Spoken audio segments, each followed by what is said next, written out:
Hi, this is Usma Farooqui. Welcome to my YouTube channel. आज के इस वीडियो में हम आपको प्रिंसिपल ऑफ हेरिडिटी पढ़ाएंगे। हम इसका पार्ट 1 और पार्ट 2 पढ़ा चुके हैं, जिसमें हमने आपको टॉपिक 1 कंप्लीट करा दिया था। मेंडल का first law, second law, third law पढ़ा दिया था। आज हम आपको टॉपिक सेकंड से पढ़ाएंगे।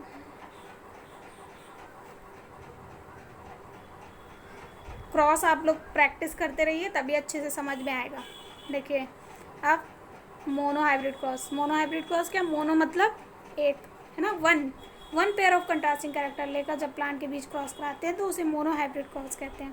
ठीक, जैसे ये वन पेयर है, ये वन पेयर रेड है, ये वन पेयर वाइट है, तो ये एक दूसरे के क्या है? अपोजिट हैं। तो कंट्रास्टिंग कैरेक्टर वाले वन पेयर ऑफ प्लांट का जब क्रॉस कराते हैं तो इसे मोनो हाइब्रिड क्रॉस कहते हैं। तो इसमें आपका मेंडल का फर्स्ट लॉ, सेकेंड लॉ दोनों आप बनाओगे, क्योंकि दोनों में one pair of contrasting character लिए गए हैं। ओके, आप देखेंगे डाई हाइब्रिड क्रॉस क्या है? डाई हाइब्रिड क्रॉस क्या होता है? जब two pair of contrasting character लिए जाएं। ठीक, जैसे कैपिटल वाई कैपिटल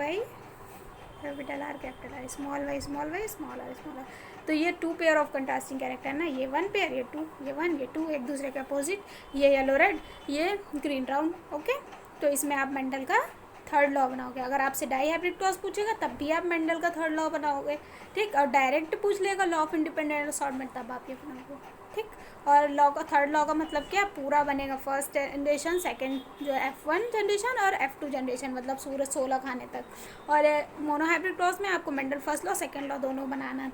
उसके बाद देखिए आएंगे हाइब्रिड और हाइब्रिडाइजेशन पर। हाइब्रिड क्या होता है? हाइब्रिड का मतलब होता है जैसे capital R small r plant का क्रॉस कराया, मतलब ये रेड और ये वाइट का क्रॉस कराया, तो नेक्स्ट जनरेशन में दोनों के जीन आते हैं। इसका भी इसका, ये रेड होगा लेकिन जीन दोनों के हैं, कैरेक्टर दोनों के हैं, इसलिए इसे हम क्या कहते हैं? हाइब्रिड प्लांट या इम्प्योर प्लांट। क्लियर हो गई बात? हाइब्रिड या इम्प्योर। फिर उसके बाद देखेंगे, और ये जो प्रोसेस होती है इसे क्या बोलते हैं? हाइब्रिडाइजेशन। फिर एलील या एलिलोमार्फ क्या है? One pair of contrasting character. ठीक है, इसमें भी क्या होता है? एक पेयर कंट्रास्टिंग कैरेक्टर वाले प्लांट होते हैं, जिसमें से एक क्या होता है? डोमिनेंट, दूसरा रिसेसिव। जैसे ये टॉल है और ये क्या है? शॉर्ट, यानी कि डॉर्फ। या फिर एक रेड हो जाए और दूसरा क्या हो जाए? दूसरा वाइट। क्लियर? फिर देखेंगे आगे, टॉपिक करते रहिए और क्रॉस ज़रूर से ज़रूर प्रैक्टिस करिए, तभी अच्छे समझ में आएगा। अब हम आपको ये जो है आपका, ये हम बता चुके हैं आपको, इसके बिना तो समझ ही नहीं आती। क्रॉस है होमोजाइगस हेट्रोजाइगस क्या होता है? जब दोनों जीन एक जैसे होते हैं तो उसे होमोजाइगस प्योर कहते हैं। ठीक, प्योर है और होमोजाइगस। और अगर दो, चाहे ये हो चाहे छोटे बड़े से मतलब नहीं, वहाँ डोमिनेंट रिसेसिव वाला केस में होता है छोटे बड़े से मतलब। ठीक, तो आपके दोनों होमोजाइगस है। हेट्रोजाइगस का मतलब जहाँ दोनों दो तरह के जीन हो, एक कैपिटल एक स्मॉल लेटर, एक कैपिटल और एक स्मॉल। क्लियर हो गई बात? उसके बाद प्योर का मतलब समझ ही गए आप, प्योर या होमोजाइगस सेम है। उसके बाद आएंगे आगे, ये बैक क्रॉस क्या होती है? देखिए बैक क्रॉस क्या होती है? अभी तक आप मेंडल के लॉ में पढ़े थे कि जब रेड और वाइट का क्रॉस कराते हैं तो ये मिलता है रेड, ये क्या मिलता है? रेड। ठीक, अब एक बात ये समझ लीजिए, अब इन दोनों के प्लांट के क्रॉस से आला प्लांट बना, ये पेरेंटल जनरेशन कहलाएगी, पेरेंट की तरह काम कर रही है नेक्स्ट जनरेशन, तो इन दोनों के क्रॉस से ये बना। ठीक, तो ये प्रोसेस ऐसे हो रही है। ठीक, और बैक क्रॉस का मतलब होता है जो उल्टा जाना, है ना, प्रोसेस का उल्टा होना। तो ये पहले बनाएंगे, उसके बाद आपको बताओगे जब F1 जनरेशन का प्लांट इन दोनों के क्रॉस करने से ये वाला प्लांट बना, लेकिन जब F1 जनरेशन के प्लांट का क्रॉस फिर से पेरेंटल जनरेशन के किसी भी प्लांट से करा दिया जाए, चाहे इसका क्रॉस इससे करा दो चाहे इसका क्रॉस इससे करा दो, तो इसे क्या कहेंगे? Back cross. अब देखिए आपको पहले ये आप बनाएंगे, पहले आप ये बनाएंगे, क्योंकि आपको पता है इसका इससे क्रॉस कराते तो सारे प्लांट ऐसे ही मिलते हैं, लॉ ऑफ डोमिनेंस देखा होगा आपने। उसके बाद अब हमें क्या करना है? हमको ये याद रखना है बैक क्रॉस में हमेशा ये वाला कॉमन रहेगा, मतलब जो F1 जनरेशन का है उसका पेरेंटल जनरेशन के किसी भी प्लांट से करा दें, ये कॉमन रहेगा, चाहे इसके साथ इसको ले लो चाहे इसके साथ इसको ले लो।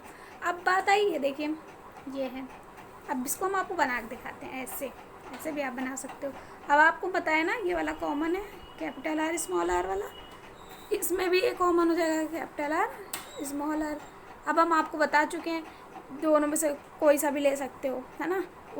एक तरफ क्या था? कैपिटल आर आर था, एक तरफ क्या था? ये देखिए हम आपको दिखा रहे हैं तो समझ में आएगा। देखो ये वाला तो कॉमन है तो इसको लेंगे दोनों जगह। ठीक, कैपिटल आर स्मॉल आर,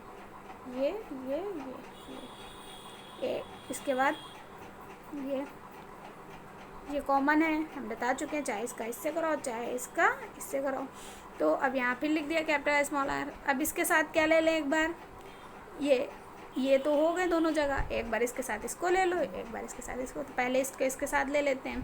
तो यहाँ क्या लिख दें, कैपिटल आर और फिर अब इसके साथ इसको ले लिया जाए, इसके साथ इसको ले लिया जाए, तो यहाँ स्मॉल आर। अब इसको फिलअप कर लें, फिलअप करना आता है।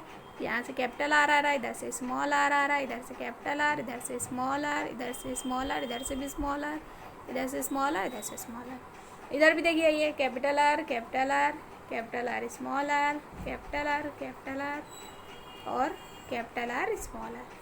तो ये 100% रेड हैं और ये 50% रेड है, 50% वाइट है। प्योर इम्प्योर की बात नहीं कर रहे हैं, ये दोनों प्योर हैं, ये दोनों इम्प्योर हैं, लेकिन है तो सारे रेड। ठीक है, अब देखेंगे आगे आया टेस्ट क्रॉस के थ्रू क्या होता है, हमें प्लांट की प्योरिटी के बारे में पता चलता है। ये क्रॉस तो आप जान चुके हो, बहुत ज़्यादा बार बता चुके हैं आपको। जब रेड का वाइट से क्रॉस कराते हैं तो रेड प्लांट मिलते हैं, लेकिन ये दोनों क्या है, एक डोमिनेंट एक रिसेसिव। ये वाला कैसा होता है, डोमिनेंट कैरेक्टर वाला। ये ठीक जितने भी मिलते हैं F1 जनरेशन में सारे कैसे होते हैं, डोमिनेंट कैरेक्टर वाले। अब आपको पता है कि ये वाला इतना तो आपने भी बैक क्रॉस नहीं बनाया था, ये टेस्ट क्रॉस भी बना रहे हैं, लेकिन बैक क्रॉस में ये वाला कॉमन था। मतलब F1 जनरेशन के प्लांट का या तो पेरेंटल जनरेशन के किसी भी प्लांट से क्रॉस करा दो, लेकिन टेस्ट क्रॉस में हम ये देखो ये दोनों डोमिनेंट हैं और ये वाला क्या है, रिसेसिव है। ये और ये डोमिनेंट है और ये वाला क्या है, रिसेसिव है। तो जब रिसेसिव कैरेक्टर वाले प्लांट का क्रॉस या तो पेरेंटल जनरेशन के दूसरे प्लांट या फिर F1 जनरेशन के प्लांट से कराते हैं, तो इसे हम कहते हैं टेस्ट क्रॉस।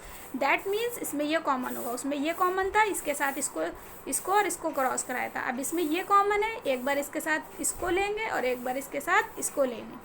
ठीक, देखिए क्या करेंगे, पहले ये बना लिए बॉक्स। ठीक, अब आपको पता है ये वाला हमारा कॉमन है, स्मॉल आर, तो इसको लिख लो पहले। ठीक, उसके बाद एक बार इसको ले लो इसके साथ ये वाला, क्योंकि ये वाला कॉमन है। अब इसके साथ एक बार हम ये ले लें, तो ये वाला ले लेंगे कैपिटल आर। एक बार इसके साथ ये वाला ले लें, कैपिटल आर स्मॉल आर। ठीक, इसको फिलअप कर लेंगे, capital R small r, capital R small r, capital R small r, capital R small r. इधर से क्या आ रहा है, capital R small r, small r small r, capital R small r, small r. तो result same देखो यहाँ पे 50% रेड 50% वाइट। ठीक, लेकिन और 50% प्योर है और 50% इम्प्योर, मतलब ये दोनों प्योर हैं क्योंकि एक जैसे जीन है, ये दोनों इम्प्योर हैं। उसके बाद ये 100% इम्प्योर एंड 100% रेड। अभी हम आपको बता चुके हैं फिनोटाइप और जीनोटाइप क्या होता है। ठीक, फिनोटाइप मतलब जो आउटर फीचर्स देखकर होता है, हमें जीन से कोई मतलब नहीं है। ठीक, जैसे हमें लॉ ऑफ कौन सा था, लॉ ऑफ सेग्रीगेशन, हमें उसमें ऐसे 4 प्लांट मिले थे, ये फिर ये फिर ये फिर ये। तो हमें ये तीनों रेड हैं, बाहर से रेड दिख रहे हैं क्योंकि तीनों में क्या बड़ा जीन प्रेजेंट है, कैपिटल आर इसमें भी, कैपिटल आर इसमें भी, कैपिटल आर इसमें भी। 3 रेड हैं और एक वाइट है ना, एक क्या है वाइट। तो ये क्या हो जाएगा 3:1, ये इसका फिनोटाइप रेशियो है। फिनोटाइप का मतलब है बाहर से देखना है, मतलब लंबा है बाहर से 3 और एक बौना है, तो यहाँ क्या हो जाएगा 3:1। समझ में आई बात।